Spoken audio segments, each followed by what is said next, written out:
Thank you father, thank you Lord, thank you Lord, thank you Jesus, thank you Jesus, thank you lord.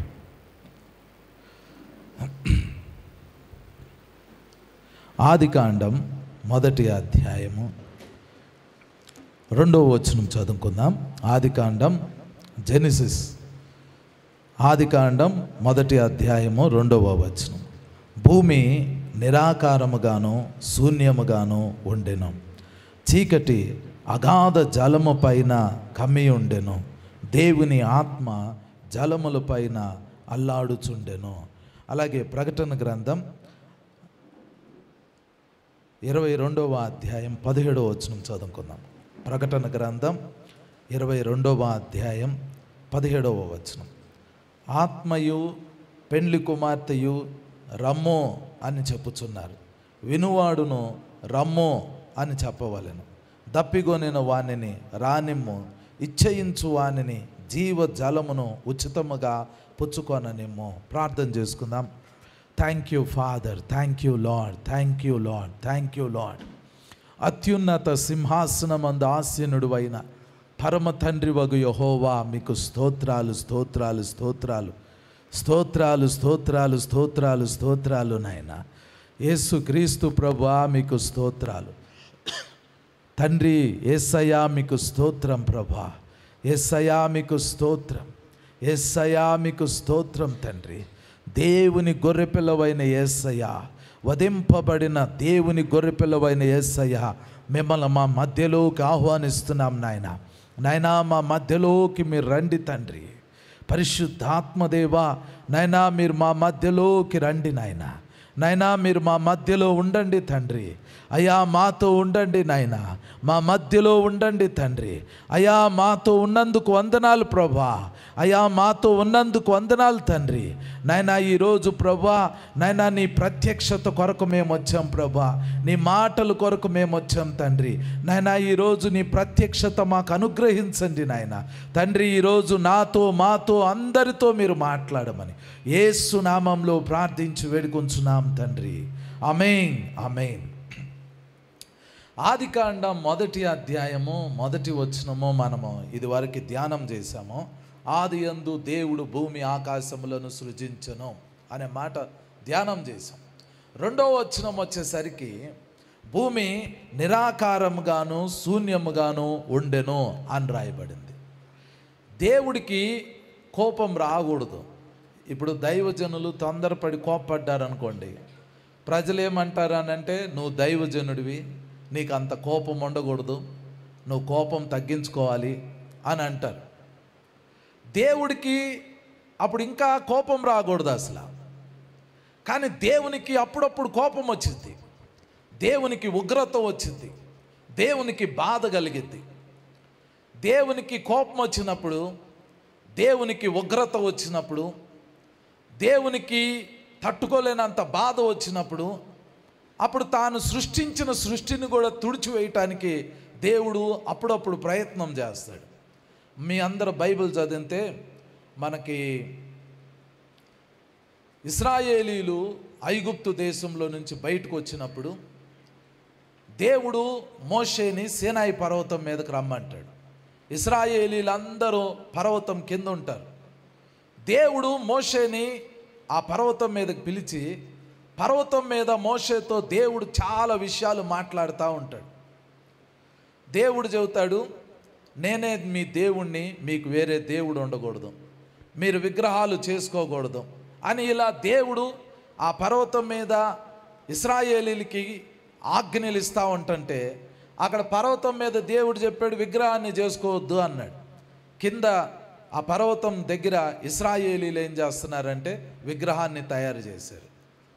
విగ్రహాన్ని తయారు చేశారు, దానికి పూజలు చేయటం స్టార్ట్ చేశారు, దానికి ఆరాధన చేయటం స్టార్ట్ చేశారు. దేవునికి కోపం వచ్చేసింది. కింద పర్వతం కింద ఏం జరుగుతుందో పైనున్న మోషేకి తెలియదు. కానీ దేవుడు అక్కడ నుంచి చెప్తున్నాడు, మోషే నువ్వు ఇక్కడ నాతో 40 రోజులు ఉన్నావు, నేను నీకు ఇక్కడ చెప్తున్నాను వాళ్ళు అలా ఉండకూడదని. వాళ్ళు అలా జీవిస్తున్నారు. వీళ్ళు స్టిఫ్ నెక్డ్ పీపుల్, అంటే కఠిన హృదయం కలిగిన వాళ్ళు, వాళ్ళ మెడ వంచని జనం, ఇలాంటి జనం. ఇలాంటి జనం అంటే నాకు ఇష్టం లేదు. మోషే, ఈ ఇశ్రాయేలీలందరినీ నేను తుడిచేసేస్తాను, నువ్వు పక్కకు తప్పుకో, నేను వీళ్ళందరినీ తుడిచేస్తా, నువ్వు నాకు నచ్చావు, నీ సంతానం నేను అభివృద్ధి చేస్తా, నిన్ను నేను ఆశీర్వదిస్తా, నిన్ను నేను గొప్పగా చేస్తాను అని దేవుడు మోషేతో చెప్పాడు. అంటే దేవుని కోపం వచ్చేసేసింది. దేవుడు ఆ కోపంలో అనేసాడు, ఇశ్రాయేలీల్ని నేను తుడిచేస్తాను అని అన్నాడు. దేవుడు సృష్టించిన సృష్టిలో కొన్ని జాతులు ఇప్పుడు మిస్ అయిపోయినాయి. సొదొమ గొమొర్రా ప్రజలు లేరు ఇప్పుడు. ఒకప్పుడు ఉండేవాళ్ళు, వాళ్ళు లేరు ఇప్పుడు. కానీ ఇశ్రాయేలీలు ఉన్నారు. ఇశ్రాయేలీలు ఎందుకున్నారు అని అంటే, ఇశ్రాయేలీలను కూడా దేవుడు తుడిచేసేవాడే. దేవుడు తుడిచివేసే టైంలో మోషే దేవునికి అడ్డం వెళ్ళిపోయి దేవుడితో అంటాడు, నీ కోపం నుంచి నువ్వు తిరిగిపో నాయనా అని అంటాడు. ఇంగ్లీష్లో ఏమని ఉంటుంది అంటే రిపెంట్. అంటే దేవుడికే మోషే ఏం చెప్తాడంటే, లేదు లేదు నాయనా ఇలా చెయ్యొద్దు, ఇది బేస్ పెంచండి, లేదు లేదు నాయనా ఇలా చెయ్యొద్దు, దేవా నువ్వు వాళ్ళని తీసుకొచ్చావు కాబట్టి ఇప్పుడు నువ్వు వాళ్ళని తుడిచిపెట్టొద్దు. ఎందుకంటే నువ్వు గనక ఇప్పుడు వాళ్ళని తుడిచేస్తే అన్యజనులందరూ వాళ్ళని నువ్వు పాలు తేనెలు ప్రవహించే దేశంలోకి తీసుకెళ్ళలేక ఇక్కడ తుడిచేసావని నీకు అంటారు, నీ నామానికి అవమానం వచ్చింది, కాబట్టి నీ కోపం నుంచి మరలుకో అని అంటారు. అప్పుడు దేవుడు తన కోపాన్ని తగ్గించుకుంటాడు. దేవుడు తన కోపంని అణుచుకున్నాడు. ఆ రోజు దేవుడు తన కోపాన్ని అణుచుకున్నాడు కాబట్టి ఈరోజు మనము బెంజమిన్ నెతన్యాహును చూస్తున్నాం, ఈరోజు మనం ఇశ్రాయేలీల్ని చూస్తున్నాం. అదే టైంలో ఉన్న సొదొమ గొమొర్రా ప్రజలు లేరు ఇప్పుడు. వాళ్ళని దేవుడు తుడిచేశాడు. దేవుడికి కోపం వచ్చింది అని అంటే ఆ కోపంలో ఆ జనరేషన్నే తీసేశాడు, ఆ జాతినే తీసేశాడు. సొదొమ గొమొర్రా ప్రజలు ఎంత ఎత్తున, ఎంత లావుగా, ఎంత అందంగా ఉండేవాళ్ళు మనకు తెలీదు. ఆ జాతి ఒకప్పుడు భూమి మీద ఉండేది, ఇప్పుడు లేదు. కారణం దేవుని కోపం. దేవుని కోపం వచ్చేసింది. అప్పుడప్పుడు దేవునికి కోపం వచ్చేసింది. ఆదికాండం 6వ అధ్యాయంలో ఇంకొక పాపం జరిగింది. ఇంకొక పాపం ఏంటంటే, పరలోకంలో ఉండాల్సిన దేవదూతలు భూమి మీదకి వచ్చి నరుల కుమార్తెలు చక్కని వారని చూసి వారిని వివాహం చేసుకున్నారంట. అప్పుడు దేవదూతకి ఈ భూమి మీద ఉన్న స్త్రీకి పుట్టిన పిల్లలు నెఫీలీలుగా పిలువబడ్డారు, జైంట్స్. మరి ఇప్పుడు అది జరగట్లేదు ఎందుకు? ఇప్పుడు కూడా స్త్రీలు భూమి మీద ఉన్నారు, పరలోకంలో దేవదూతలు ఉన్నారు. మరి ఇప్పుడెందుకు దేవదూతలకి స్త్రీలకి వివాహం జరగట్లేదు? ఎందుకు అని అంటే, ఆ పాపం చేసిన దేవదూతల్ని దేవుడు ఆ రోజు బంధించేశాడు. ఇప్పుడు ఆ దేవదూతలు బంధింపబడి కట్టిక చీకట్లో నిత్య పాశములతో అవి బంధింపబడి ఉన్నాయి ఆ దూతలు. అది యోధా పత్రికలో రాసింది. ఆ దూతలు లేరు ఇప్పుడు, ఆ పాపం చేసిన దూతలు లేరు. ఒకవేళ ఆ దూతలు ఎక్కడ బంధింపబడ్డారో వాళ్ళను గనక దేవుడు రిలీజ్ చేశాడు అనుకోండి, ఆ దేవదూతలు ఇప్పుడు కూడా భూమి మీదకి వస్తాయి. వచ్చి ఇప్పుడున్న స్త్రీలను పెళ్లి చేసుకుని వాళ్ళతో పిల్లలను కానీ వాళ్ళ ద్వారా నెఫీలీ జాతిని భూమి మీదకి తీసుకురాగలిగింది. నెఫీలీ జాతి అని అంటే వాళ్ళు ఏ రూపంలో ఉండేవాళ్ళు తెలియదు, కానీ వాళ్ళ ఎత్తు మాత్రం ఒక 20 అడుగులు 25 అడుగులు ఎత్తు ఉండేవాళ్ళు. వాళ్ళ ఉన్నత దేహులు. మనిషి వాళ్ళ పక్కన నిలబడితే అదేదో ఒక పురుగు నిలబడినట్లుగా, మిడతలో మనుషులు పక్కన నిలబడితే ఎట్లా ఉంటుందో మనిషి ఆ నెఫీలీయుడు పక్కన నిలబడితే అలా ఉండేది. అప్పుడు దేవుని కోపం వచ్చింది. ఎందుకంటే వాళ్ళ ముఖాలు చూస్తే మనిషి ముఖంగా లేదు, వాళ్ళ శరీరాలు చూస్తే మనిషి శరీరాల్లాగా లేవు. దేవదూతలు స్త్రీలు పెళ్లి చేసుకున్నప్పుడు పుట్టిన పిల్లలు మనుషుల్లాగా లేరు, వాళ్ళు రాక్షసుల్లాగా ఉన్నారు. వాళ్ళ శరీరం ఎత్తుగా ఉన్నాయి, వాళ్ళ ముఖాలు వేరుగా ఉన్నాయి, వాళ్ళ శరీర దారుఢ్యం వేరుగా ఉంది. అందుకు దేవుని కోపం వచ్చింది.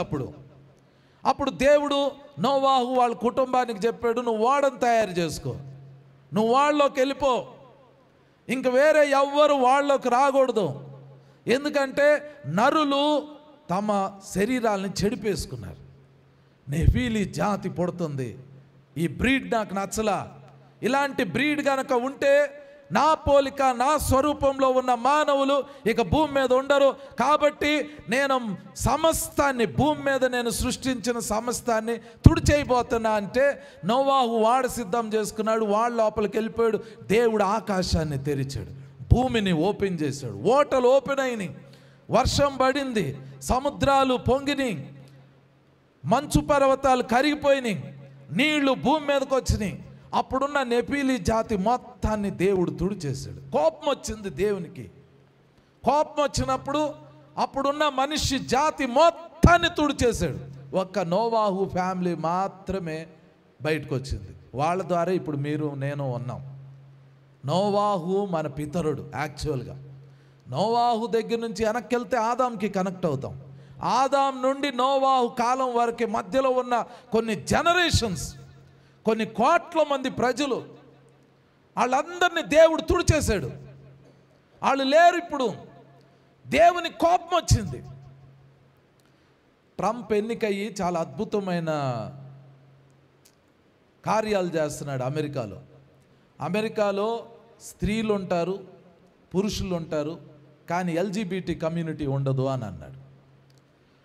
ఎల్జీబీటీ కమ్యూనిటీ అంటే స్త్రీలు, పురుషులు వివాహం చేసుకోవటం, ఇది లేదు అని చెప్పేశాడు ట్రంప్ వచ్చి. ఆయనకు కావాల్సింది ఏంటంటే అమెరికా అనేది బైబిల్ ప్రిన్సిపల్స్తో కట్టబడింది, కాబట్టి బైబిల్ ప్రిన్సిపల్స్ అమలు చేయబడాలి అని చెప్పి అమెరికాని తిరిగి ఆ బైబిల్ పునాదుల మీదకి తీసుకెళ్లాలని ఆయన ప్రయత్నం చేస్తున్నాడు. కానీ సొదొమ గొమొర్రా టైంలో ఇలాంటివి లేవు. అప్పుడు స్త్రీలు, పురుషులు వివాహాలు చేసుకున్నారు. దేవుని కోపం వచ్చేసింది. అప్పుడు దేవుడు ఆకాశం నుండి అగ్ని కొమ్మరించాడు. అందుకని దాన్ని కాల్చేశాడు. ఆ పట్టణాలు కాలిపోయినాయి. ఇప్పుడు అవి లేవు. దేవునికి కోపం వచ్చింది అని అంటే ఆయన తుడిచేసేస్తాడు, ఆయన తీసేస్తాడు. ఒక మనిషి మీద దేవుని కోపం వచ్చింది అనుకోండి, దేవుడు తుడిచేస్తాడు. ఇక ఆ మనిషికి ఉండడు. దేవునికి కోపం రానంత కాలం దేవుడు దీర్ఘశాంతం కలిగిన దేవుడు. ఆయన దీర్ఘశాంతంతో ఉంటాడు. దీర్ఘశాంతం అంటే ఎప్పటికీ కోపించడు అని కాదు, కోపించుటకు నిదానించువాడు అని. కోపం వచ్చింది కానీ దేవుడు అవకాశం ఇస్తాడు మారు మనసు పొందటానికి. ఒక పర్టికులర్ టైం రాగానే దేవుడికి అనిపించింది ఇలాంటోడు ఉండకూడదు అని అనిపించింది అనుకోండి, దేవుడు ఆ వ్యక్తిని తీసేస్తాడు, ఆ తరాన్ని తీసేస్తాడు, ఆ జనరేషన్ని తీసేస్తాడు. అయితే ఇక్కడ విషయం ఏంటి అంటే ఆదికాండం 1వ అధ్యాయం 1వ వచనంలో ఆదియందు దేవుడు భూమి ఆకాశములను సృజించాడు. కానీ 2వ వచనంలో భూమి నిరాకారంగా శూన్యంగా మారిపోయింది. భూమి ఎందుకు నిరాకారంగా శూన్యంగా అయిపోయింది అని అంటే ఏదో జరిగింది. ఫిజిక్స్లో ఒక లా ఉంది, energy can neither be created not destroyed completely, but it can be transformed from one form of energy to another form of energy. అంటే శక్తి, సృష్టిలో ఉన్న పదార్థమైనా శక్తి అయినా ఏదైనా దేన్ని మనం సృష్టించలేమంట, దేన్ని మనము పూర్తిగా నాశనం చేయలేం. కానీ ఒక పదార్థం నుండి ఇంకో పదార్థంలోకి, ఒక ఎనర్జీ నుండి ఇంకో ఎనర్జీలోకి తీసుకెళ్ళగలుగుతాం. సాతానికి మీరు ఒక రాయినిచ్చి రొట్టెని చెయ్యి అని చెప్పారనుకోండి, సాతానికి ఉన్న పవర్ని బట్టి, అది కూడా దేవుడు ఒకప్పుడు సాతానికి ఇచ్చిన పవర్ అది. అప్పుడు సాతాను కాదు, అప్పుడు దేవదూత. దేవదూతగా ఉన్నప్పుడు దేవుడు సాతానికి, ఆ లూసిఫర్కి పవర్ ఇచ్చాడు. ఆ పవర్ను ఉపయోగించి రాయిని రొట్టెగా మార్చగలుగుతాడు సాతాను. సాతానుగా మారిపోయిన తర్వాత దేవుడు ఆ పవర్ని సాతాను దగ్గర నుంచి తీసేసుకోవాలా. అతడు సాతానుగా మారకముందు దేవుని సముఖంలో ఒక అద్భుతమైన దేవదూత, ఆ అద్భుతమైన దేవదూతగా ఉన్నప్పుడు దేవుడు ఆ దూతకి పవర్ ఇచ్చాడు, వరం ఇచ్చాడు, కృప ఇచ్చాడు, అభిషేకం ఇచ్చాడు. కానీ తన క్యారెక్టర్ మారిపోయిన తర్వాత దేవుడు ఆ పవర్ని సాతాను దగ్గర నుంచి తీసేయలా. రోమాపత్రికలో పౌలు అంటాడు, కృపావరముల విషయంలో, పిలుపు విషయంలో దేవుడు పశ్చాత్తాపడ్డాడు. కాబట్టి ఆ పవర్ ఇంకా సాతాను దగ్గర ఉంది. సాతానికి మీరు ఒక రాయిని చేతిలో పెట్టి, సాతాను చేతిలో పెట్టి దీన్ని అసలు సృష్టిలో లేకుండా చెయ్యి, దీన్ని అసలు సృష్టిలో లేదు అన్నట్టు చెయ్యాలంటే అలా చేయలేడు. అంటే అతడు దేన్ని సృష్టిలో లేకుండా చేయలేడు, లేకపోతే దేన్ని కూడా శూన్యంలో నుంచి సృష్టి చేయలేడు. సాతాను దేన్ని క్రియేట్ చేయలేడు, దేన్ని డెస్ట్రాయ్ చేయలేడు. క్రియేట్ చేయగలిగిన పవర్, డెస్ట్రాయ్ చేయగలిగిన పవర్ ఒక దేవునికే ఉంది. సాతాను he is powerless, he is neither a creator Nar a destroyer. సాతాను సృష్టించలేడు, సాతాను నాశనం చేయలేడు. కాబట్టి ఆ పవర్ సాతానికి లేదు. భూమి నిరాకారంగాను శూన్యంగాను మారిపోయింది అని అంటే అది సాతాను చేయలా, అది దేవుడే చేయగలుగుతాడు. భూమి ఎందుకు మారిపోయింది అలా? యాక్చువల్గా బైబిల్ ప్రకారం ఇప్పుడున్న మానవ జాతి ఇప్పటికి వచ్చి 6000 సంవత్సరాల కంటే కొంచెం ఎక్కువ అవుతుంది అంతే. 7000 సంవత్సరాలు అయితే అవలా. మొట్టమొదటి మనిషి అయిన ఆదాము నుండి ఇప్పటి వరకు 6000 ఇయర్సే వచ్చింది బైబిల్ ప్రకారం మనం క్యాలిక్యులేట్ చేస్తే. ఆదాము నుండి అబ్రహాం వరకు 2000 సంవత్సరాలు, అబ్రహాం నుండి యేసు ప్రభు వరకు 2000 సంవత్సరాలు, యేసు ప్రభు నుండి ఇప్పటి మన వరకు 2000 సంవత్సరాలు, టోటల్గా 6000 ఇయర్స్ ఇప్పటికీ ఆదాము సృష్టింపబడి. కానీ శాస్త్రవేత్తలు ఏం చెప్తారు? 1999వ సంవత్సరంలో మన భూమికి దగ్గరలో ఒక యాస్ట్రాయిడ్ని కనుగొన్నారు. యాస్ట్రాయిడ్ అంటే ఉల్కా, ఒక స్టోన్ ఆకాశంలో ఉంది. అయితే 1999లో కనుక్కుని మన శాస్త్రవేత్తలు ఏం చేశారంటే 2018వ సంవత్సరంలో ఒక శాటిలైట్ని అక్కడికి పంపించారు. ఇది అక్కడికి పోయి ఆ ఉల్కా, ఆ యాస్ట్రాయిడ్లో కొంచెం మట్టో రాయిని, ఆ రాయిలో కొంచెం పదార్థాన్ని తీసుకుని 2023లో తిరిగి వచ్చింది. 2018లో రాకెట్ని అక్కడికి పంపిస్తే అది ఆ ఉల్కలో నుంచి ఒక పదార్థం, ఒక పార్టికల్ని, ఒక చిన్న రాయిని తీసుకుని 2023లో భూమి మీదకి వచ్చింది. ఆ భూమి మీదకి వచ్చిన ఆ రాయిని వాళ్ళు పరిశీలించడం స్టార్ట్ చేశారు. అది 450 కోట్ల సంవత్సరాల క్రితంది అని చెబుతున్నారు. అది మీకు బీబీసీ న్యూస్లో ఉండి చూడండి, నెట్లో కూడా ఉంది. అది 450 కోట్ల సంవత్సరాల క్రితం ఉంది. 450 కోట్ల సంవత్సరాల క్రితం ఉన్న ఆ ఉల్కా దాన్ని పరిశీలన చేస్తే దాంట్లో అమినో యాసిడ్స్ దొరికినాయి అంట. అమినో యాసిడ్స్ అంటే మన లోపల ఉండే కొవ్వు పదార్థం ఉందో చూడండి, అందులో అది ఉంటుంది, అమినో యాసిడ్స్ ఉంటుంది. రెండవది డిఎన్ఏ తయారు చేయగలిగిన పదార్థం దాంట్లో ఉందంట. అంటే ఎప్పుడో ఎక్కడో కోట్ల కోట్ల కోట్ల సంవత్సరాల క్రితం జీవం అనేది ఎక్కడో కొంచెం ట్రేసెస్ జరుగుతుంది, ఎక్కడో ఉంది, జీవం అనేది ఉంది కోట్ల కోట్ల సంవత్సరాల క్రితం. దేవుడు ఆదికాండం 1వ అధ్యాయం 1వ వచనంలో ఆది యందు దేవుడు భూమిని ఆకాశాలను సృష్టించాడు. మరి నిరాకారంగా శూన్యంగా ఎందుకు అయింది? భూమిని సృష్టించినప్పుడు యెషయా గ్రంథం ఒకసారి చూడండి. యెషయా గ్రంథం 45వ అధ్యాయం 18వ వచనం ఒకసారి నేను చదువుతున్నాను చూడండి. యెషయా గ్రంథం 45వ అధ్యాయం 18వ వచనం. ఆకాశములకు సృష్టికర్త యగు యెహోవాయే దేవుడు, ఆయన భూమిని కలుగజేసి దాన్ని సిద్ధపరిచి స్థిరపరిచెను. నిరాకారంగా నుండునట్లు ఆయన దాన్ని సృజింపలేదు, నివాస స్థలముగా నుండునట్లు దాన్ని సృజించెను. ఆయన సెలవిచ్చున్నదేమనగా యెహోవాను నేనే, మరి ఏ దేవుడునూ లేడు అని అంటున్నాడు. ఇది దేవుడు చెబుతున్నాడు. దేవుడే స్వయంగా ఏం చెప్తున్నాడు అంటే, నేను భూమిని నిరాకారంగా సృష్టించలేదు, నేను భూమిని శూన్యంగా సృష్టించలేదు. కానీ భూమి నిరాకారంగా అయిపోయింది, భూమి శూన్యంగా అయిపోయింది. అలా చేయగలిగింది ఒకే ఒక వ్యక్తి, దేవుడే చేయగలుగుతాడు. నేను ఇందాక చెప్పే కదా, ఒక రాయిని తీసుకెళ్ళి సాతానికి ఇచ్చి దీన్ని అసలు సృష్టిలో లేకుండా చేయి అంటే చేయలేడు, అంటే శూన్యం చేయలేడు.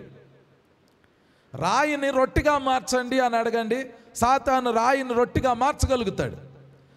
రొట్టెని రాయిగా మార్చమనండి, సాతాను రొట్టెని రాయిగా మార్చగలుగుతాడు. ఫిజిక్స్లో ఉన్న లా అది. సృష్టింపబడిన వాటిలోది ఒక పదార్థంని ఇంకో పదార్థంగా మార్చొచ్చు, ఒక ఎనర్జీని ఇంకో ఎనర్జీగా మార్చొచ్చు. కానీ మనం దేన్ని సృష్టించలేము, దేన్ని కూడా నాశనం చేయలేము. సాతాను కూడా చేయలేడు. అది భూమి శూన్యం అయిపోయింది. శూన్యం అయిపోయింది అని అంటే ఒకప్పుడు దాని మీద ఉంది, ఒకప్పుడు దాని మీద ఎవరున్నారో తెలీదు. మనుషులు ఉన్నారో, చెట్లు ఉన్నాయో, జంతువులు ఉన్నాయో, పక్షులు ఉన్నాయో మనకు తెలియదు. కానీ ఒకటేంటంటే భూమి తవ్వకాల్లో మనకి డైనోసార్ ఎముకలు బయటపడుతున్నాయి. కాబట్టి కోట్ల కోట్ల కోట్ల కోట్ల సంవత్సరాల క్రితము డైనోసార్లు ఉన్నాయి ఈ భూమి మీద. అప్పుడు ఆదాం సృష్టింపబడలే. ఇంకా ఆదాం పుట్టకముందే, నేను ఇందాక చెప్పాను కదా, ఆదాం సృష్టింపబడి ఇప్పటికి 6000 సంవత్సరాలే. కానీ డైనోసార్ ఎముకలు మనకి కోట్ల కోట్ల సంవత్సరాల క్రితం అయ్యాయి. ఒకళ్ళు ఏం చెప్తారు అని అంటే 50 కోట్ల సంవత్సరాల క్రితం అని చెబుతారు. అవి భూమిలో ఉన్నాయి. దేవుని కోపం వచ్చింది, అప్పుడు ఆదాం సృష్టింపబడలా. భూమి మీద డైనోసార్లు ఉన్నాయి. ఈరోజు బొగ్గును తోముతున్నాం మనం. బొగ్గు ఎలా ఫామ్ అయింది, బొగ్గు ఎలా వచ్చిందో తెలుసా? ఒకప్పుడు చెట్లు ఉండాలి, ఆ చెట్లు ఏదో కారణాన్ని బట్టి భూమి కిందకి వెళ్ళిపోయి ఉండాలి. భూమి కింద కొన్ని కోట్ల కోట్ల సంవత్సరాలు, లక్షల సంవత్సరాలు లేదా 1000 సంవత్సరాలు అయినా అట్లా ఒక చెట్టు లోపలికి వెళ్ళిపోతే అది బొగ్గుగా మారిపోతుంది. బొగ్గు అలాగే వచ్చింది. ఒకప్పుడు దీని మీద సృష్టి ఉంది, అదే బొగ్గు అయిపోయింది.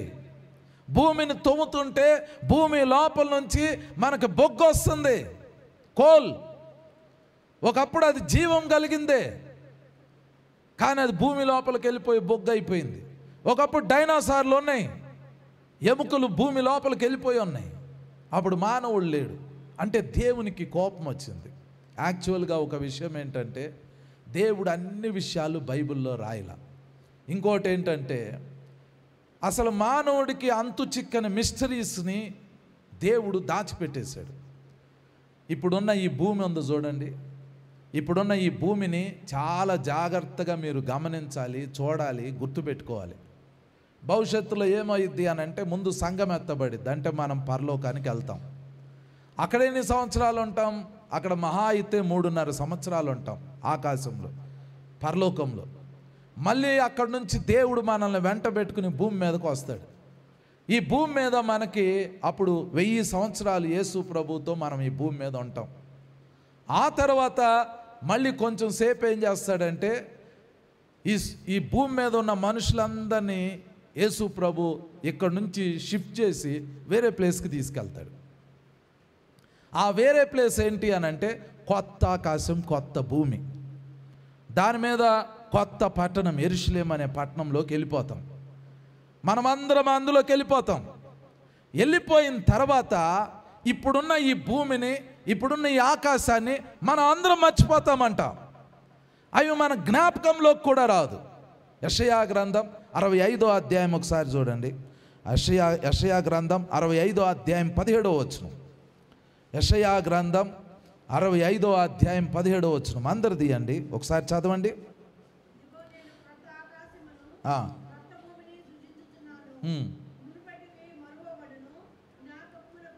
చాలు. ఇదిగో నేను క్రొత్త ఆకాశమును క్రొత్త భూమిని సృజించుచున్నాను, మునుపటివి మరువబడును, జ్ఞాపకమునకు రావు. అంటే ఇప్పుడున్న ఈ ఆకాశం, ఇప్పుడున్న ఈ భూమి, ఈ రెండింటిని దేవుడు ఒకరోజు తీసేయబోతున్నాడు. ఇప్పుడు మీరందరూ ఈ భూమిని చూస్తూ ఉన్నారు, ఈ ఆకాశాన్ని చూస్తూ ఉన్నారు. కానీ ఒకరోజు దేవుడు మనల్ని భూమి మీద నుంచి, ఈ ఆకాశం కింద నుంచి తీసి కొత్త ఆకాశంలోకి, కొత్త భూమిలోకి తీసుకెళ్ళిపోతాడు. తీసుకెళ్ళిన తర్వాత మునుపటివి మరువబడును, జ్ఞాపకములకు రావు. ఆ కొత్త ఆకాశంలోకి, ఆ కొత్త భూమిలోకి, ఆ కొత్త పట్టణంలోకి మనం ఎంటర్ అయిన తర్వాత అప్పుడు మనకి వీటిని మెమరీలో నుంచి దేవుడు తీసేస్తాడంట. అప్పుడు వీటిని మనం గుర్తుపెట్టుకోలేము. నా కోరిక ఏంటో తెలుసా? మనము ఫస్ట్ ఇక్కడ నుండి ముందు సంఘం ఎత్తబడిద్ది, వెళ్ళేటప్పుడు ఈ బైబిల్ తీసుకుని పరలోకం వెళ్ళాలి అని. ఎందుకంటే బైబిల్లో ఇన్ఫర్మేషన్ ఉంది. మళ్ళీ అక్కడ ఒక 3.5 సంవత్సరాలు 7 సంవత్సరాలు ఉన్న తర్వాత మళ్ళీ పరలోకం నుండి యేసు ప్రభు మనల్ని భూమి మీదకి తీసుకొస్తాడు. ఇక్కడ 1000 ఏళ్ల పరిపాలన జరిగింది.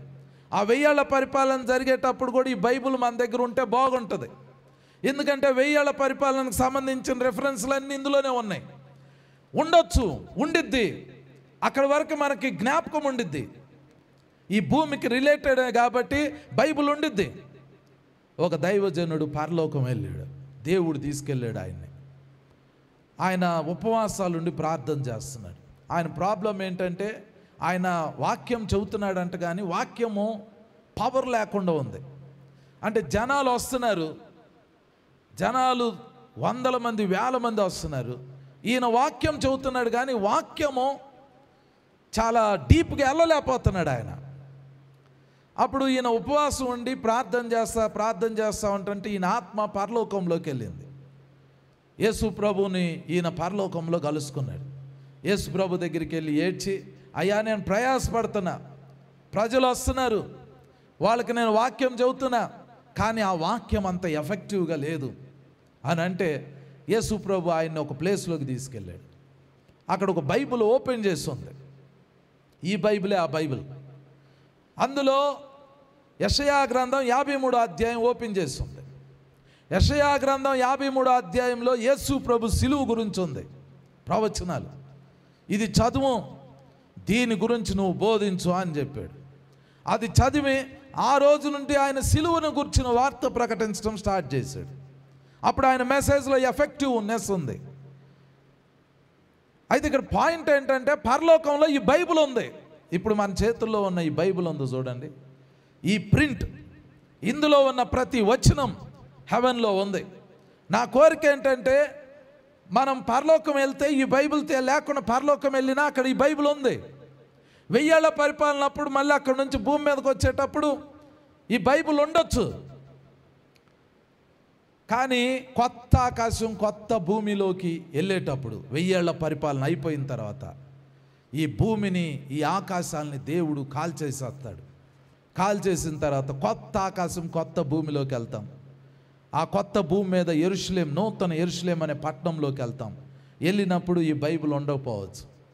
ఎందుకంటే బైబిల్ ఏం చెప్తుంది? యెషయా గ్రంథం 65వ అధ్యాయము 17వ వచనంలో నేను క్రొత్త ఆకాశం క్రొత్త భూమిని సృష్టిస్తున్నా, మునుపటివి మరువబడును, జ్ఞాపకంలోకి రావు అని అంటున్నాడు. అంటే ఈ ఆకాశం ఎలాగుంటుందో, ఈ భూమి ఎలాగుండిద్దో, ఇప్పుడున్న సముద్రాలు ఎలాగున్నాయో, ఇప్పుడున్న నదులు ఎలాగున్నాయో, ఇప్పుడున్న మౌంట్ ఎవరెస్ట్ ఎలాగుందో ఇప్పుడు చూస్తాం. కానీ అప్పుడు ఈ జ్ఞాపకంలోకి కూడా రావు, తీసేస్తాడంట. ఇప్పుడున్న భూమిని ఇప్పుడే చూస్తాం, ఫ్యూచర్లో వచ్చేటప్పుడు అక్కడికి వెళ్ళినప్పుడు ఇది మర్చిపోతాం, దీని మెమరీ తీసేయబోతున్నాడు. అయితే నా పాయింట్ ఏంటంటే ఫ్యూచర్లో తీసేస్తే తీసేసాడు, పాస్ట్లో జరిగిన సంగతి ఏంటి? పాస్ట్లో ఏమైంది? ఆది అందు దేవుడు భూమి ఆకాశములను సృజించెను. అప్పుడు ఒక భూమిని సృష్టించాడు, ఇదే భూమి. కానీ ఈ భూమి నిరాకారంగా అయిపోయింది, శూన్యంగా అయిపోయింది. అంటే దీని మీద ఏమి లేకుండా చేసేసాడు. దేవునికి కోపం వచ్చింది, దేవుని ఉగ్రత కుమ్మరింపబడింది. దేవుని కోపం, దేవుని ఉగ్రత ఈ భూమిని నిరాకారంగా శూన్యంగా చేసేసింది. ఇది ఎక్కడ రాయబడింది? పేతురు రాసిన 2వ పత్రిక 3వ అధ్యాయం ఒకసారి చూడండి. పేతురు రాసిన 2వ పత్రిక 3వ అధ్యాయం 5వ వచనం. పేతురు రాసిన 2వ పత్రిక 3వ అధ్యాయం 5వ వచనం. ఏలయనగా పూర్వము నుండి ఆకాశం ఉండిననియు నీళ్లలో నుండి నీళ్ల వలనను సమకూర్చబడిన భూమియు దేవుని వాక్యం వలన కలిగిననియు వారు బుద్ధిపూర్వకముగా మరుతురు. ఆ తర్వాత 6వ వచనం. ఆ నీళ్ల వలన అప్పుడున్న లోకము నీటి వరదలో మునిగి నశించెను అని రాయబడింది. దేవుడు అప్పుడు సృష్టించిన భూమి, అప్పుడు డైనాసార్లు ఉన్నాయి, అప్పుడు చెట్లు ఉన్నాయి, అప్పుడు ఇంకేమున్నాయో మనకు తెలీదు. ఇప్పుడు భూమి తవ్వితే మనకి కోల్ బొగ్గు వస్తుంది అన్నాం కదా, అది ఒకప్పుడు చెట్లు. అంటే అప్పుడు చెట్లు ఉన్నాయి, అవి భూమి లోపలికి వెళ్ళిపోయినాయి. డైనోసార్లు ఉన్నాయి, అవి ఇప్పుడు ఎముకలుగా మారిపోయినాయి. అప్పుడు ముత్యాలు ఉన్నాయి. ఇప్పుడు కొంతమంది భూమిని తవ్వినప్పుడు కోట్ల సంవత్సరాల క్రితం ఉన్న ముత్యాలు పట్టుకుంటున్నారు జియాలజిస్టులు, ఆర్కియాలజిస్టులు. అప్పుడు ముత్యాలు ఉన్నాయి, అప్పుడు ఈ భూమి మీద ఉన్నాయి. కానీ దేవుడు దాన్ని నాశనం చేసేసాడు. దేవుడు దాన్ని నీళ్ల వరద వలన నాశనం చేశాడు. ఇది నోవాహు టైంలో వచ్చిన జలప్రళయం కాదు. నోవాహు టైంలో ఉన్న జలప్రళయంలో మనుషులు చనిపోయారు, కానీ చెట్లు నశించలా.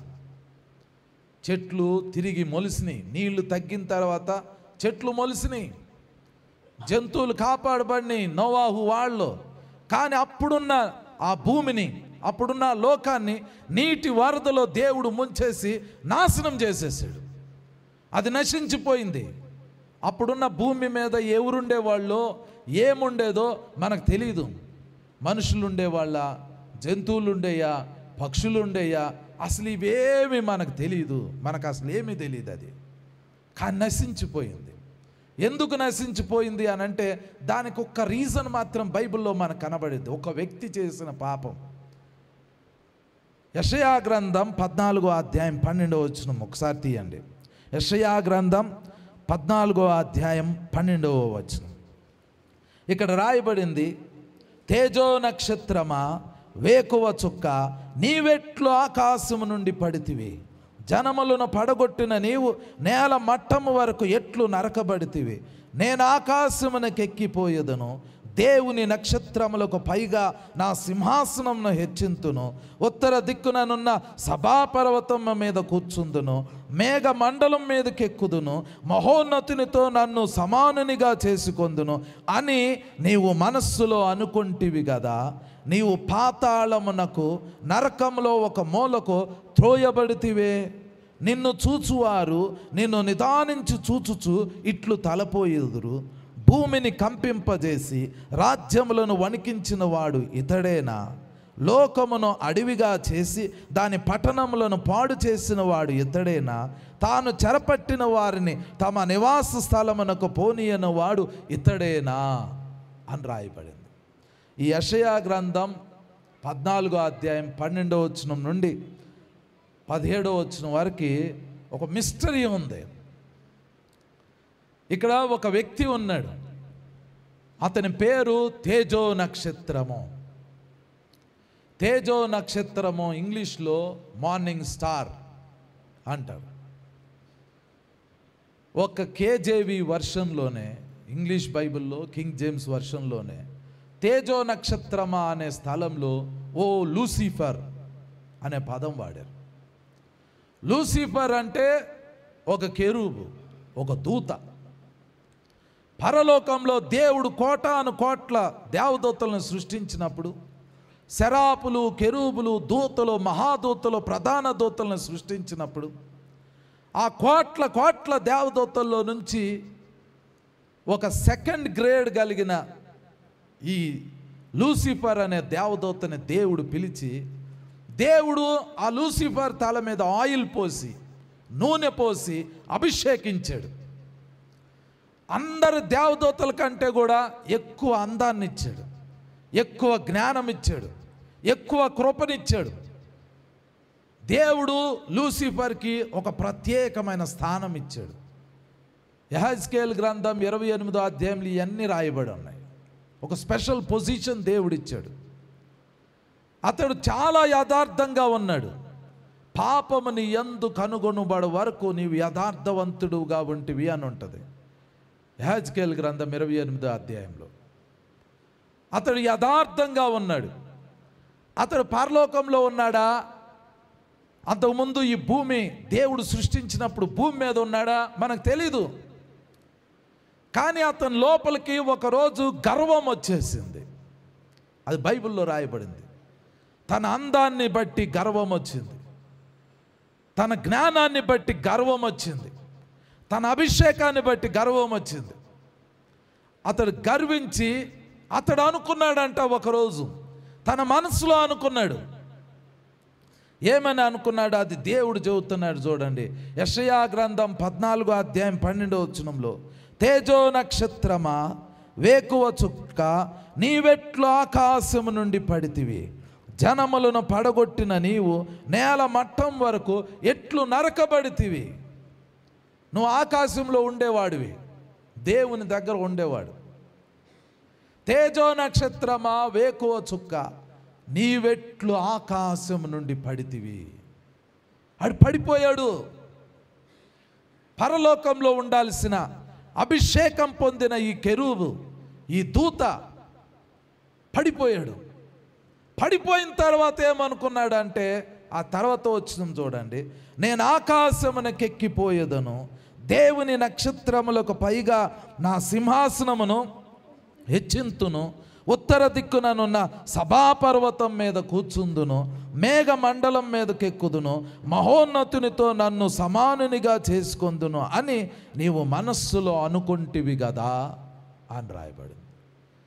నీవు మనస్సులో అనుకుంటివి కదా. మనసులో ఏమనుకున్నాడంటే, నేను ఆకాశమునకెక్కిపోతాను. అక్కడేం చేస్తాడు? నేను ఆకాశమునకెక్కిపోదును, దేవుని నక్షత్రములకు పైగా నా సింహాసనమును హెచ్చింతును, ఉత్తర దిక్కుననున్న సభాపర్వతం మీద కూర్చుందును. దేవుడు అక్కడ ఉంటాడు. ఆకాశంలో ఆయన సింహాసనం ఉంది.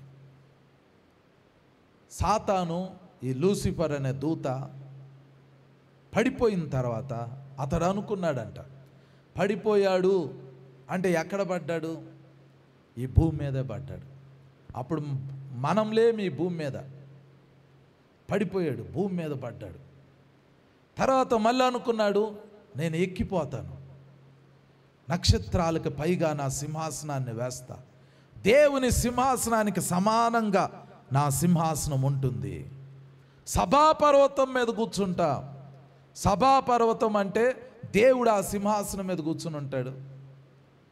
దేవుని చుట్టూ 24 మంది పెద్దలు, దేవుని చుట్టూ కొంతమంది దేవదూతలు, దేవుని చుట్టూ కొంతమంది అభిషేకింపబడిన శరాపులు, కెరూబులు ఉంటారు. దేవుడు అక్కడ కూర్చుని డెసిషన్స్ చేస్తూ ఉంటాడు. తన సృష్టి గురించి ఆలోచన చేస్తూ ఉంటాడు. అక్కడ చేసే నిర్ణయాలు సృష్టి అంతట్లో సఫలమవుతూ ఉంటాయి.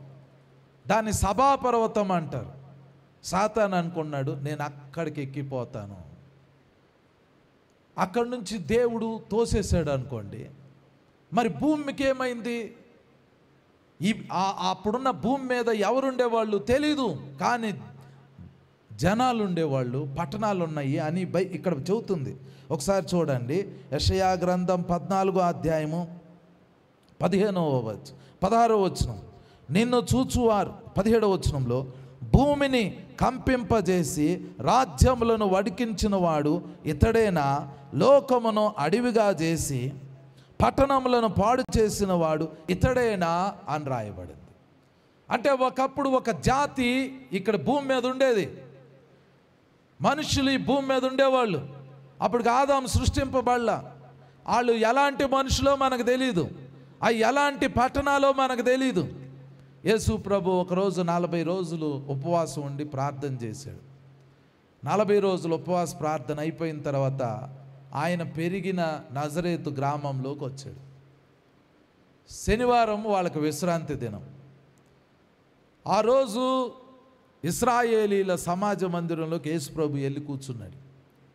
అప్పుడు యేసు ప్రభు యెషయా గ్రంథం చదవటానికి యేసు ప్రభుని పిలిచారు. యేసు ప్రభు యెషయా గ్రంథం చదివాడు, అక్కడ కూర్చున్నాడు. తర్వాత అదే సమాజ మందిరంలో ఆయన బోధించడం స్టార్ట్ చేశాడు. కపెర్నహూము ప్రాంతాలకు వెళ్ళి బోధించడం స్టార్ట్ చేశాడు. ప్రజల్లోకి వెళ్ళి బోధించడం స్టార్ట్ చేశాడు. ఇక్కడ ప్రాబ్లం ఏంటంటే, ఆయన ఎక్కడికైతే వెళ్తున్నాడో ఆ సమాజ మందిరాల్లో దెయ్యాలు పట్టిన మనుషుల యేసు ప్రభుని చూసి, నీవు దేవుని పరిశుద్ధుడివి, నువ్వు దేవుని కుమారుడివి అని కేకలు పెడుతున్నావు.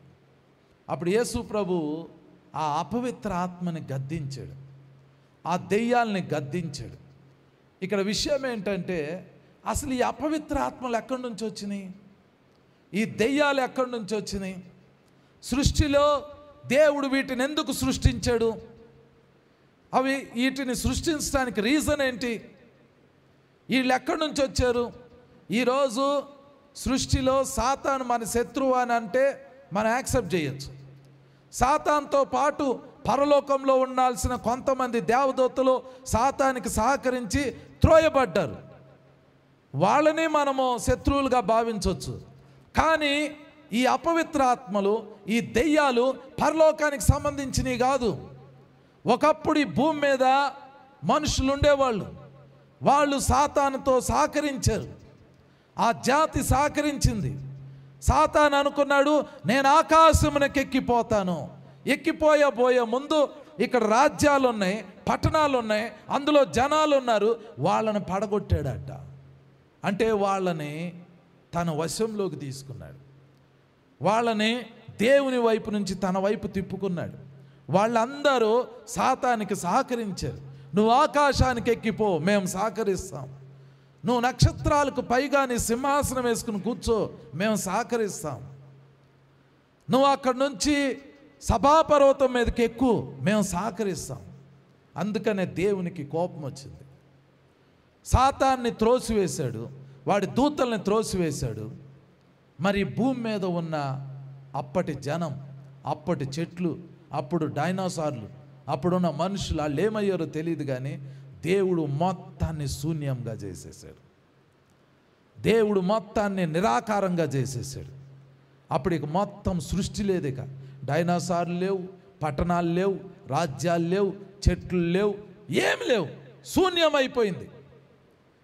జలప్రళయం వచ్చింది, మొత్తం ముంచేసింది, దాని మీద చీకటి కమ్మింది.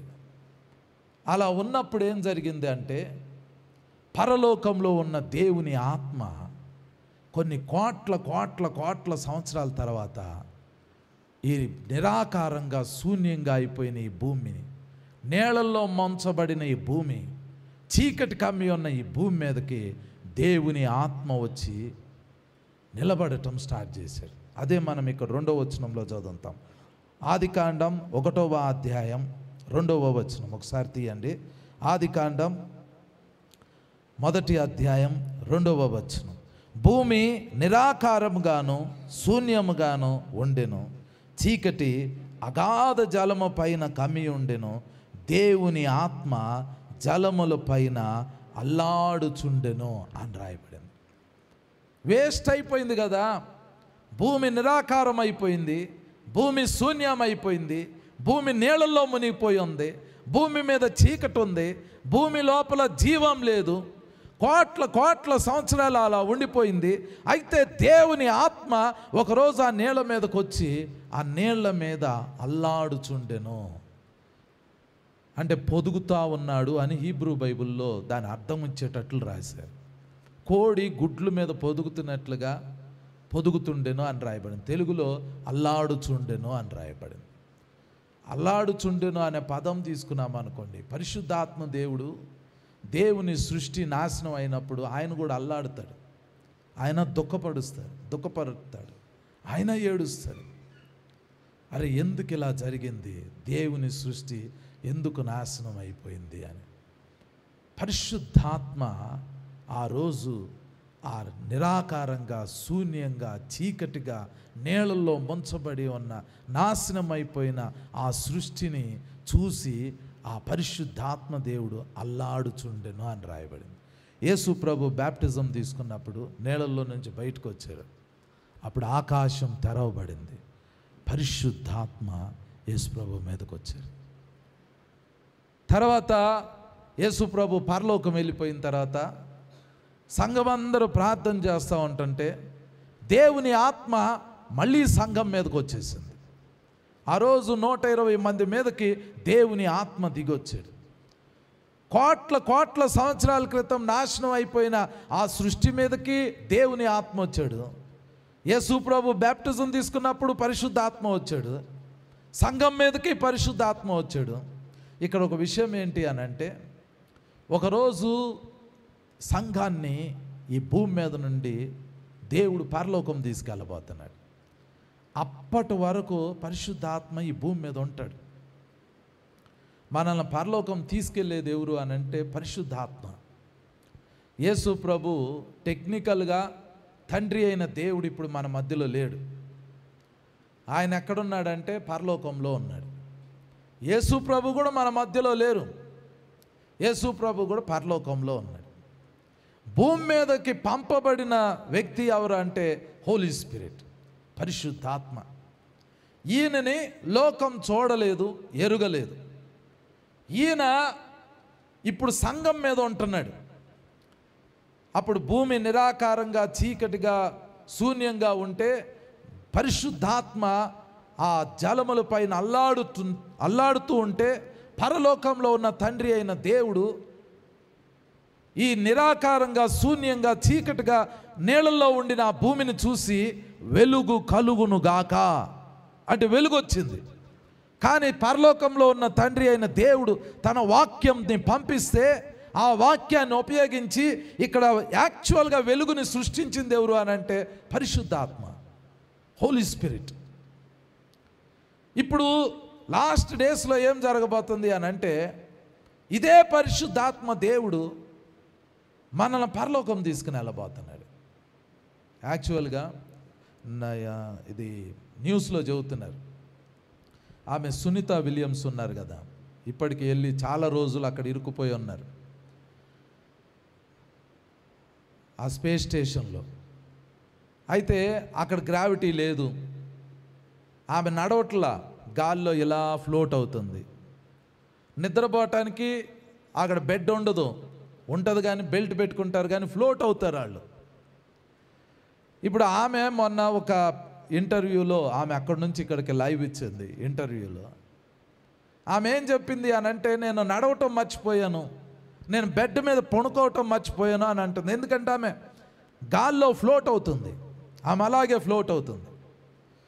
మనము ఈ భూమి మీద నుండి స్పేస్లోకి వెళ్ళామనుకోండి, అక్కడ గ్రావిటీ ఉండదు కాబట్టి మన శరీరాలు చాలా తేలికగా ఉంటాయి. కానీ అక్కడ వరకు వెళ్ళాలి కదా, మనము ఆ స్పేస్ వరకు వెళ్ళాలి.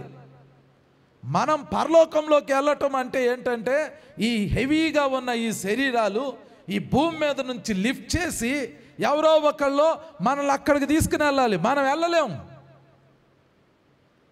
యేసు ప్రభు ఎక్కడి వరకు వస్తాడంటే పరలోకం నుండి మేఘాల మీద వరకు వస్తాడు. ఇప్పుడున్న మేఘమండలం మేఘాల వరకు వచ్చి ఆగిపోతాడు. యేసు ప్రభు భూమి మీదకి రాడు. సంఘాన్ని తీసుకెళ్ళేటప్పుడు భూమి మీదకి వచ్చి మన చేతులు ఇలా పట్టుకుని పైకి తీసుకెళ్ళాడు అనుకోండి, అప్పుడు మనకు ప్రాబ్లం ఉండదు. కానీ యేసు ప్రభు పరలోకం నుండి మేఘాల మీద వరకు వచ్చి అక్కడ ఆగిపోతాడు. మేఘాల మీద వరకు మనం వెళ్ళాలి. భూమి మీద నుంచి మనం ఎత్తబడి ఆ మేఘాల మీద వరకు వెళ్ళాలి. అక్కడి నుంచి మళ్ళీ యేసు ప్రభు మనల్ని తీసుకుని హెవెన్కి వెళ్తాడు. ఇప్పుడు అక్కడి వరకు తీసుకెళ్లేది ఎవరు? పరిశుద్ధాత్మ దేవుడు.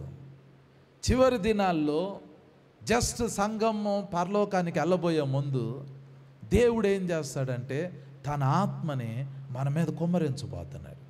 అందుకనే యోవేలు గ్రంథం 2:28, అపోస్తుల కార్యాల గ్రంథం 2:17 ఏం రాయబడింది అని అంటే అంత్య దినాలలో మనుషులందరి మీద నా ఆత్మను కుమ్మరిస్తాను అని అంటున్నాడు. ఆత్మ, దేవుని ఆత్మ. ఆల్రెడీ భూమి మీద ఉన్న మనుషులందరూ తమ జీవితాలని నాశనం చేసుకుంటే ఆయన ఆత్మ మాత్రం మన మీద ఉంది, మనల్ని ప్రిపేర్ చేస్తున్నాడు. హోలీ స్పిరిట్ ఈస్ ప్రిపేరింగ్ అస్. దేవుని ఆత్మ నిరాకారంగా శూన్యంగా ఉన్న ఆ సృష్టి మీదకి వచ్చినప్పుడు వెలుగు వచ్చింది. తర్వాత ఆ జలములు వేరైపోయినాయి. తర్వాత చెట్లు వచ్చినాయి, జంతువులు వచ్చినాయి, పక్షులు వచ్చినాయి, మానవుడు సృష్టింపబడ్డాడు. ఆదికాండం 1:31 వచ్చేసరికి అది చాలా మంచిదిగా అయిపోయింది. మనము మన జీవితాన్ని నాశనం చేసుకున్నాం. పరలోకానికి వెళ్ళే అంత పరిశుద్ధత మనలో లేదు. అందుకనే దేవుడు చివరి దినాల్లో ఏం చేస్తున్నాడంటే తన ఆత్మని మన మీద కుమ్మరిస్తున్నాడు. కుమ్మరించి ఏం చేస్తున్నాడంటే ఆ ఆత్మ ద్వారా పరలోక సంబంధమైన రూపంలోకి మనల్ని మారుస్తున్నాడు. పోలికలోకి మనల్ని మారుస్తున్నాడు. ఆయన మనల్ని లిఫ్ట్ చేసి పరలోకంలోకి తీసుకెళ్తాడు. ఫైనల్గా పరిశుద్ధాత్మ దేవుడు ఏం చెప్తున్నాడు అని అంటే, ఒకసారి ప్రకటన గ్రంథం 22వ అధ్యాయం 17వ వచనం చూడండి. ఇందాక మనం చదివాము. ప్రకటన గ్రంథం 22వ అధ్యాయం 17వ వచనం. ఆత్మయు పెండ్లి కుమార్తెయు రమ్ము అని చెప్పుచున్నారు. చాలు, ఆత్మయు పెండ్లి కుమార్తెయు రమ్ము అని చెప్పుచున్నారు అని రాయబడింది. పరిశుద్ధాత్మ మీ మీద కొమ్మరింపబడుతున్నాడు. మీ లైఫ్లో ఉన్న నిరాకారం, శూన్యం మొత్తం పోయేంత వరకు ఆయనని మీ మీద కొమ్మరింపబడతాడు. మీ లోపలికి వస్తాడు, మీలో నివాసం ఉంటాడు. ఒకరోజు పరిశుద్ధాత్మకు అనిపించిద్ది, ఓకే ఇక చాలు, వీళ్ళు రెడీ అయిపోయారు అని అన్నప్పుడు, మీరు నిద్రపోతున్నా, మీరు భోంచేస్తున్నా, మీరు ఇంట్లో ఏదైనా పని చేసుకుంటున్నా మీకు తెలియదు. ఆయన మాత్రం ఏమంటాడంటే, హెవెన్ వైపు చూసి ఆయన అంటాడు, పరిశుద్ధాత్మ దేవుడు చెబుతాడు యేసు ప్రభుని, రమ్మో అంటాడు. అంటే దే ఆర్ ప్రిపేర్డ్, వాళ్ళు సిద్ధపడ్డారు, సంఘం రెడీ అయిపోయింది. ప్రభువా నువ్వు వచ్చేయి, మేఘాల మీదకి వచ్చేసేయి, మనం సంఘాన్ని పరలోకంలోకి తీసుకెళ్ళిపోదాం అని అంటాడు. ఆ డేకి మనం దగ్గరలో ఉన్నాం, ఆ దినానికి మనం దగ్గరలో ఉన్నాం. ఇప్పుడు చాలామంది ఏం చెప్తున్నారంటే, ట్రంప్ ముందు ఇస్రాయేలీ హాస్టేజెస్ అందరినీ మరి తెప్పిస్తున్నాడు. అయిపోయిన తర్వాత ఇజ్రాయేలీలకి, హమాస్ వాళ్ళకి, పాలస్తీనా వాళ్ళందరికీ ఒక పీస్ వాతావరణం తీసుకుని వస్తాడు. ఆ తర్వాత 3వ మందిరం కట్టబడిద్ది అని అంటున్నాడు. 3వ మందిరం కట్టబడింది అనుకోండి, ఒకవేళ కట్టబడింది అనుకోండి, ట్రంప్ హయాంలో ప్రవచనం ప్రకారం జరగాల్సిన యుద్ధాలు కూడా అయిపోయినాయి అనుకోండి. అంటే మనం ఎత్తబడే కాలం ఎంతో దూరంలో లేదు, చాలా సమీపంలోనే ఉన్నాం. ఈ చివరి దినాల్లో పరిశుద్ధాత్మ కుమ్మరింపు అనేది చాలా ఎక్కువగా జరుగుతుంది. మీకు ఇష్టం ఉండినా మీకు ఇష్టం లేకపోయినా దేవుడు తన ఆత్మని భూమి మీద కుమ్మరిస్తున్నాడు. You are receiving it. మీరు దాన్ని పొందుకుంటున్నారు, దాని అనుభవంలోకి వెళ్తున్నారు. ఎందుకు వెళ్తున్నారో తెలుసా? ఒక 50 సంవత్సరాలు వెనక్కి వెళ్ళామనుకోండి, భాషలు మాట్లాడేవాళ్ళు మీకు రాష్ట్రానికి ఒకళ్ళు కనపడేవాళ్ళు అంతే. ఇప్పుడు భాషలు మాట్లాడేవాళ్ళు గల్లీకి ఒకళ్ళు కనపడుతున్నారు, ప్రతి చర్చిలో ఉంటున్నారు. అంతకుముందు 50 సంవత్సరాల క్రితం ప్రవచించేవాడు ఎక్కడో ఒక చోట కనపడేవాడు. ఇప్పుడు అందరూ ప్రవచిస్తున్నారు, ఇప్పుడు అందరు దర్శనాలు చూస్తున్నారు, ఇప్పుడు అందరు దేవుని ఆత్మచేత నింపబడుతున్నారు. మనము చాలా చాలా సమీపంలో ఉన్నాం, ఎత్తబడే దినంలోకి వెళ్తున్నాం. ఈ లాస్ట్ డేస్లో మీకు కావాల్సింది పరిశుద్ధాత్మ కుమ్మరింపు. నిరాకారంగా, శూన్యంగా, చీకటిగా ఉండిన దేవుని ఆత్మ మన మీద కుమ్మరింపబడబోతున్నాడు. ఈ రాత్రి మనం ప్రార్థన చేయబోతున్నాం. దేవుని ఆత్మ మీ మీద కుమ్మరింపు జరగబోతుంది. ఈ ఇయర్లో మీరు సమృద్ధి అయిన జీవం, సమృద్ధి అయిన బ్లెస్సింగ్స్లోకి మీరు వెళ్ళబోతున్నారు. Because of the holy spirit మన జీవితాలు చాలా మంచిగా మారబోతున్నాయి. అట్టి కృప పరిశుద్ధాత్మ దేవుడు మనందరికీ దయచేయను గాక. ఆమేన్. దయచేసి అందరూ కళ్ళు మూసుకుందాం, అందరం కళ్ళు మూసుకుందాం. కొన్ని నిమిషాలు దేవుని ఆత్మ కొరకు మనం ప్రార్థన చేసుకుందాం. Thank you Holy Spirit, thank you Lord, thank you Lord, thank you Lord, thank you Lord. అందరం కళ్ళు మూసుకుందాం, కొన్ని నిమిషాలు ప్రార్థన